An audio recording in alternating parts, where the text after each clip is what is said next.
नमस्कार, मैं हूं Pankaj Kumar. TV9 digital platform पर आपका स्वागत है। आज हेल्थ क्लास में बात करेंगे एक विशेष प्रकार की बीमारी के बारे में। जी हाँ, इस बीमारी की खासियत यह है कि इसमें बच्चों में एक धड़ होता है, लेकिन उनमें 2 सर होता है और कई ज़्यादा हाथ भी होती हैं, उंगलियां भी होती हैं। एक अजीब तरह का डिफॉर्मेटीज है जिसे देखकर आप डर जाएंगे। लेकिन ये होता क्यों है, इसका क्या इलाज संभव है और ये कितने प्रतिशत बच्चों में ऐसी बीमारियां हो सकती हैं, इन तमाम चीज़ों के बारे में चर्चा करेंगे। और इस चर्चा की एक बड़ी वजह भी है, मैं आपको बता दूं। इसकी बड़ी वजह यह है कि इंदौर में एक ऐसा ही बच्चा पैदा हुआ। अमूमन ऐसे बच्चे मर जाते हैं बीमारी की वजह से, लेकिन इंदौर में डॉक्टरों की कड़ी मेहनत की वजह से ऐसे बच्चे को बचा लिया गया। और जाहिर तौर पर तभी से ये बात प्रकाश में आने लगा कि ऐसे बच्चे कितने फीसदी हमारे देश में पैदा होते हैं और इन्हें किस तरीके से बचाया जा सकता है। ये कितनी गंभीर बीमारी है, इनके क्या क्या लक्षण होते हैं, इन तमाम चीज़ों पर आज हम अपने हेल्थ क्लास में आपके साथ चर्चा करने जा रहे हैं। तो बढ़ते हैं पहले स्लाइड की तरफ और ये समझने की कोशिश करते हैं कि आखिरकार इस बीमारी को कहते क्या हैं। मैं आपको बता दूं कि सबसे पहले आप देख करके हैरान हो जाएंगे, परेशान हो जाएंगे, अचंभित हो जाएंगे। 2 सिर, 3 हाथ और 6 उंगलियों के साथ कैसे पैदा होते हैं बच्चे। जी हाँ, ये डिफॉर्मिटीज है ना, धड़, इस पे ये समझ लीजिए, ये धड़, इसके ऊपर 2 सर और उसके साथ क्या 2 हाथ के बदले 3 हाथ और 3 हाथ और 1 हाथ में 6 उंगलियां जहां 5 होती हैं। तो ये सारे ऐसे बच्चे कैसे पैदा होते हैं। मैं आपको बता दूं कि ये केस लाखों में एक होते हैं और ये डिफॉर्मिटी है, ये नॉर्मल चीज़ नहीं है। इसलिए इस डिफॉर्मिटी को मेडिकल टर्मिनोलॉजी में डायसेप्लिक पैरापेगस कहते हैं। जी हाँ, इस बीमारी का नाम है। और मैं आपको बता दूं कि देखिए, इस चित्र में आप देख सकते हैं एक धड़, 2 सर और इस बच्चे का दिल भी एक है, फेफड़ा भी एक है। फेफड़ा आपको मालूम है फेफड़ा से क्या काम होता है, हार्ट से क्या काम होता है, वो ब्लड प्योरीफाई करता है। फेफड़ा क्या करता है, जिससे आप सांस लेते हैं। और कोरोना के टाइम में कितने फेफड़े ठीक रखने की ज़रूरत पड़ती है, ये आपको पता है, क्योंकि श्वसन प्रक्रिया में इसकी क्या इम्पोर्टेंस है आप जानते हैं। और साथ ही साथ 2 सर के बावजूद पेट भी एक है। तो ये कैसे हो सकता है। और इंदौर में एक बच्चे के एक धड़ पर 2 सिर 3 हाथ बताया मैंने, इसीलिए ये बीमारी प्रकाश में आया है, इसीलिए इसको डिफॉर्मिटी कहते हैं। और ये डिफॉर्मिटी क्यों होता है, आइए चलते हैं दूसरे स्लाइड में और आपको बताने की कोशिश करते हैं कि आखिरकार इस डिफॉर्मिटी की वजह क्या है। ऐसे बच्चे अलग कैसे पैदा लेते हैं। इंदौर में डॉक्टरों ने बच्चे को बचा लिया। शारीरिक विकृतियों के पीछे का कारण है अनुवांशिक, जिसको जेनेटिक डिफेक्ट कहते हैं।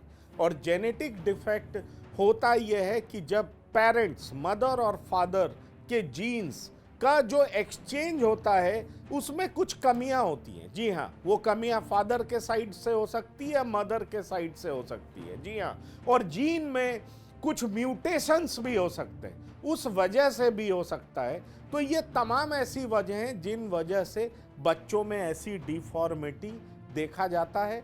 और मैंने आपको बताया कि अक्सर लाख में 1 बच्चे होते हैं, 2 बच्चे होते हैं और अक्सर बच्चा जन्म लेता है लेकिन कुछ वक्त बाद मर जाता है। मेडिकल साइंस में ऐसे केस को डायसेप्लिक पैरापेगस कहते हैं, मैंने आपको बताया। इसलिए ये बेहद ज़रूरी है समझना कि ऐसे भी बच्चे पैदा हो सकते हैं। लेकिन क्या ऐसे बच्चों को पैदा होने से पहले चिन्हित किया जा सकता है, डॉक्टरों की मदद से क्या ट्रीट किया जा सकता है। तो आइए बढ़ते तीसरे स्लाइड की तरफ और समझने की कोशिश करते हैं कि आखिरकार हमारे देश में ये विकृतियां किस हद तक है। मैंने आपको बताया विकृतियां मतलब डिफॉर्मिटी जन्म से पहले और जन्म के वक्त तक नहीं पता चलता। जन्म से पहले नहीं पता चलता, जन्म के बाद पता नहीं चलता, क्योंकि गाँव में, कस्बों में ऐसे मेडिकल इक्विपमेंट्स नहीं होते, सोनोग्राफी, सोनोग्राम्स नहीं होते, ऐसे कई सारे उपकरण नहीं होते जिनकी मदद से हम इसका पता कर सकते हैं। अगर सही डॉक्टर सही इक्विपमेंट का इस्तेमाल करे तो बहुत बच्चों का पता किया जा सकता है। और कहा यह जाता है कि जितना गंभीर ये बीमारी होगा उसका पता उतनी ही देर से चलेगा। आप समझ लीजिए, जितनी गंभीर बीमारी होगी उतना ही बाद में पता चलेगा। इसलिए ये बीमारी ज़्यादा परेशानी पैदा करता है। जीन में म्यूटेशन के चलते ऐसी समस्याएं पैदा होती हैं। मैंने आपको बताया कि जीन्स में म्यूटेशंस होते हैं और म्यूटेशंस की कई वजहें हो सकती है। वो एक्सटर्नल फैक्टर हो सकता है, वो इंटरनल फैक्टर हो सकता है। और जीन में परिवर्तन जो है वो अगले जनरेशन में दिखता है और वो तुरंत तात्कालिक दिखता है और हो सकता है कि वो अनुवांशिक हो जाए, मतलब एक जनरेशन से दूसरे जनरेशन में ट्रांसफ़र होने लगे। मैंने आपको बताया जितना ज़्यादा गंभीर समस्या उतनी देर से पता चलेगी। भारत में 2 से 3% जिनको ये विकृतियाँ होती हैं, ऐसे बच्चे 2 से 3% होते हैं। और माफ़ करिएगा, और ज़्यादा समझने की कोशिश करते हैं अगले स्लाइड में और जानने की कोशिश करते हैं कि पारिवारिक भी होती हैं विकृतियां, मतलब आनुवांशिक होती हैं। डॉक्टरों के मुताबिक सबसे ज़्यादा दिल में ऐसी विकृतियां होती हैं और साथ ही साथ कुछ विकृतियां वंशानुगत भी होती हैं। कई म्यूटेशन से होती हैं पहली बार गर्भावस्था में। 16 से 20 हफ्तों में सोनोग्राफी के मदद से इनको पहचाना जा सकता है। जी हाँ, मतलब बच्चा जब पेट में पल रहा होता है तो 16 से 20 सप्ताह के दरमियान सोनोग्राफी की मदद से इसको पहचाना जा सकता है। और पहचाना जा सकता है तो इसका इलाज भी संभव है। और मैंने बताया कि इंदौर में ऐसे बच्चे को बचाया गया है। और मैं आपको बता दूं कि जब ऐसे बच्चे पैदा होते हैं इस डिफॉर्मिटी के साथ तो उनका पैर भी टेढ़ा होता है। रीढ़ की हड्डी, जी हाँ, जिसको हमें स्पाइनल कॉर्ड कहते हैं, और ये रीढ़ की हड्डी बेहद इंपॉर्टेंट होता है जो हमें स्ट्रेट खड़ा रखता है। वो हड्डी ही विकसित नहीं होता तो वो बच्चा खड़ा कैसा होगा। साथ ही साथ मैं आपको बता दूं कि खाने की नली और सांस लेने की नली दोनों मिल जाते हैं तो आप समझ सकते हैं कि कितना ज़्यादा खतरनाक है किसी बच्चे के लिए।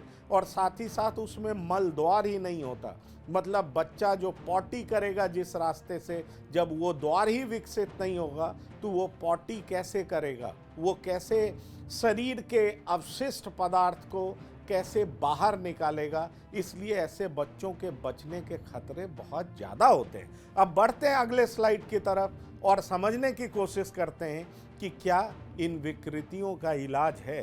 तो मैंने आपको बताया कि ऑपरेशन द्वारा इन विकृतियों का इलाज है। 90% विकृतियों का इलाज है। थायराइड की वजह से विकृतियों का इलाज महंगा होता है। अगर थायराइड का प्रॉब्लम है जिस वजह से ये तमाम विकृतियां डेवलप हुई हैं तो ये इलाज महंगा होता है। और ऐसे नवजातों में मृत्यु दर 7% है। 90% बच्चे फिर भी बचा लिए जाते हैं, उनकी जान बच जाती है बाद में ऑपरेशन के जरिए। लेकिन आप समझ सकते हैं कि ऐसे बच्चों में कितने प्रकार के डिफॉर्मिटीज़ होते हैं। बाद में उनका स्पाइनल कॉर्ड विकसित नहीं होता, मलद्वार डेवलप नहीं होता, एक धड़ पे 2 सर होते हैं, 3 हाथ होता है।